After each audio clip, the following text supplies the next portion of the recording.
Avant de plonger dans cette histoire incroyable, pensez à vous abonner à la chaîne et à activer la cloche. Ici, chaque récit a quelque chose à dire, et vous ne voudrez pas en manquer un seul. Dans la lumière pâle d'un matin d'hiver, John Whitman, un homme d'affaires prospère mais solitaire, marchait dans les rues encombrées de la ville.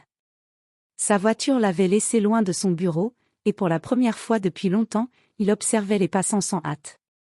C'est alors qu'il remarqua une jeune femme tremblante, Emily, assise sur le trottoir, serrant contre elle son petit garçon, Liam. Ses vêtements étaient usés, son regard épuisé mais empreint d'une dignité rare. Sans réfléchir, John s'approcha et lui proposa un repas chaud et un endroit pour se reposer. Emily, méfiante mais désespérée, accepta. Peu à peu, John les hébergea dans sa grande maison, leur offrant confort et sécurité. Chaque geste de bonté semblait remplir un vide dans son cœur, un vide qu'il ignorait exister depuis la disparition tragique de sa fille 20 ans plus tôt. Les jours passaient, et John observait Emily et son fils avec tendresse, admirant leur courage face à l'adversité. Il les voyait rire malgré la misère, partager de petits moments simples et purs, et il ne pouvait s'empêcher de ressentir un lien mystérieux avec eux. Ce qu'il ignorait, c'était que le destin avait tracé un chemin inattendu. Emily n'était autre que sa propre fille, perdue et oubliée depuis l'enfance.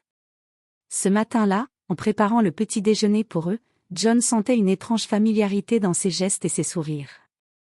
Un pressentiment lourd de secrets et d'émotions inexprimées flottait dans l'air. Bientôt, la vérité éclaterait, bouleversant leur vie pour toujours. Le soleil venait à peine de se lever lorsque John Whitman entra dans la cuisine de sa grande maison. L'odeur du café fraîchement préparé flottait dans l'air, mais ce n'était pas cette fragrance qui lui avait noué le cœur. Devant lui, Emily essayait maladroitement de faire manger son fils, Liam, qui repoussait sa cuillère en riant.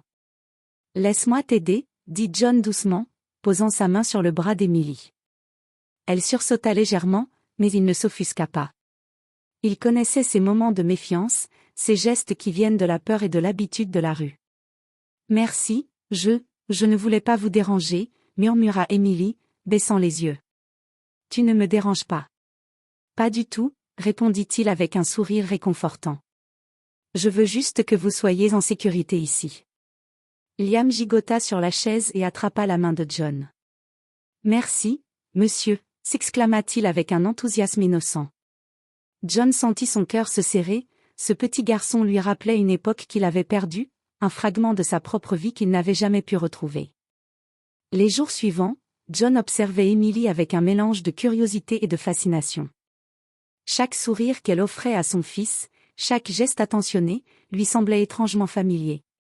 Un soir, alors qu'il l'aidait à ranger la cuisine, il croisa son regard et fut frappé par une émotion qu'il ne pouvait expliquer. « Emily » dit-il d'une voix tremblante.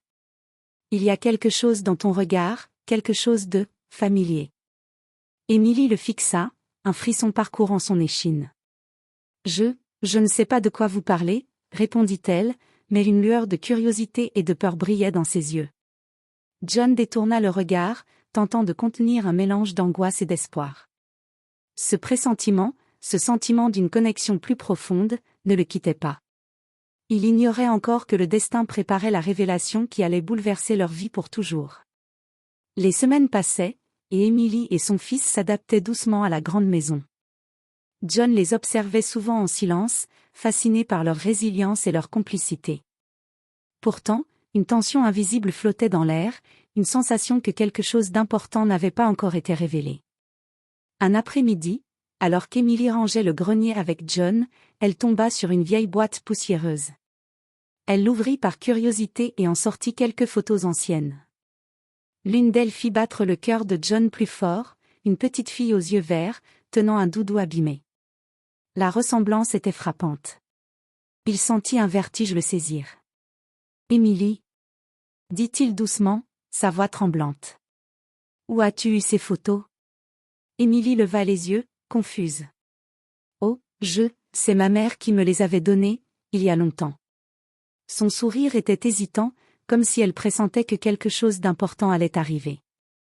John resta silencieux un instant, son esprit tournant à toute vitesse. Chaque détail commençait à s'assembler. les yeux verts, les traits familiers, le lien inexplicable qu'il ressentait avec elle. Il comprit que le destin avait placé Emily sous son toit pour une raison.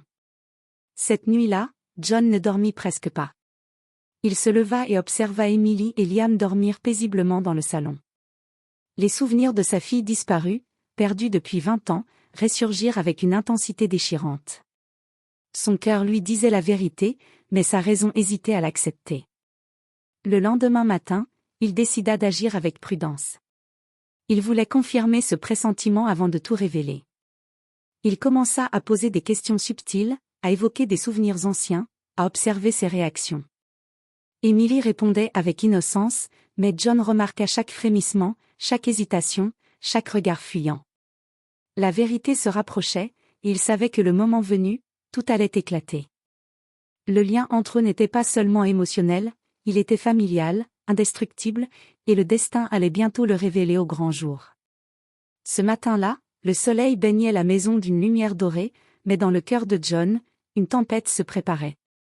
Après des jours d'observation et de réflexion, il savait qu'il ne pouvait plus attendre. Il devait parler à Emily. Il la trouva dans le salon, assise près de Liam qui jouait avec ses jouets. Son regard était doux, inconscient du bouleversement qui approchait. John inspira profondément et s'agenouilla à sa hauteur. « Emily, il y a quelque chose que je dois te dire, » commença-t-il, sa voix tremblante. « Quelque chose d'important, quelque chose que tu dois savoir. » Emily fronça les sourcils, inquiète. « Qu'est-ce qu'il se passe, monsieur Whitman ?» demanda-t-elle, son ton hésitant. John prit sa main, incapable de la lâcher. « Emily, je crois, non, je sais, que tu es ma fille. » Le silence s'abattit dans la pièce comme un coup de tonnerre. Emily recula, choquée, ses yeux s'écarquillant de stupeur. « Quoi, comment ?» balbutia-t-elle. John montra la photo qu'elle avait trouvée dans le grenier. « Cette petite fille, c'est toi.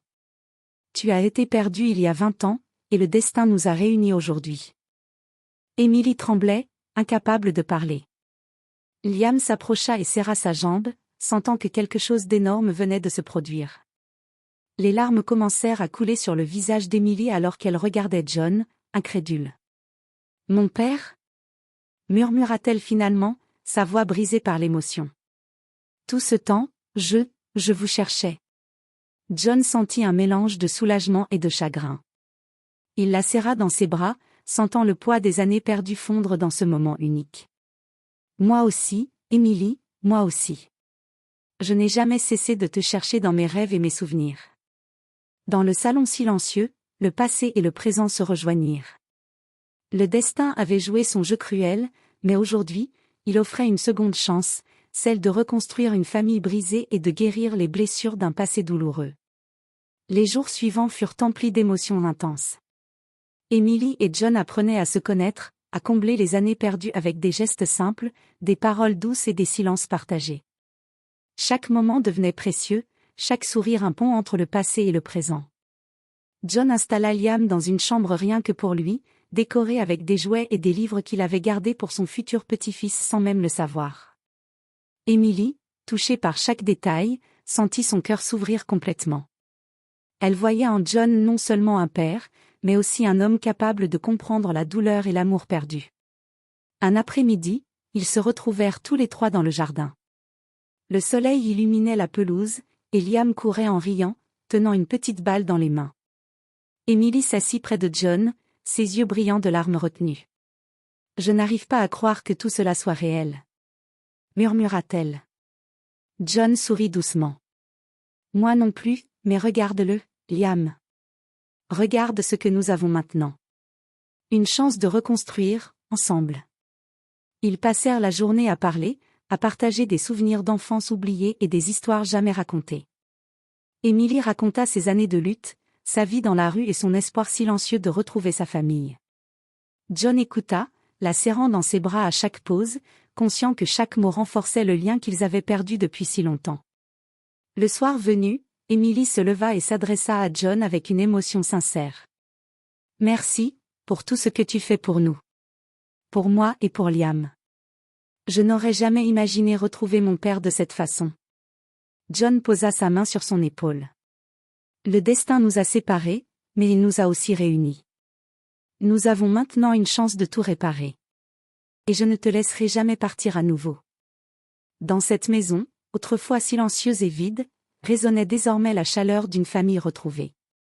Les blessures du passé commençaient à guérir, et chacun comprenait que le plus précieux n'était pas la richesse matérielle, mais l'amour et la présence les uns des autres. Ce jour-là, Emily, John et Liam comprirent que, malgré les épreuves et les séparations, le destin pouvait offrir une seconde chance, une chance de tout reconstruire, ensemble, comme une véritable famille.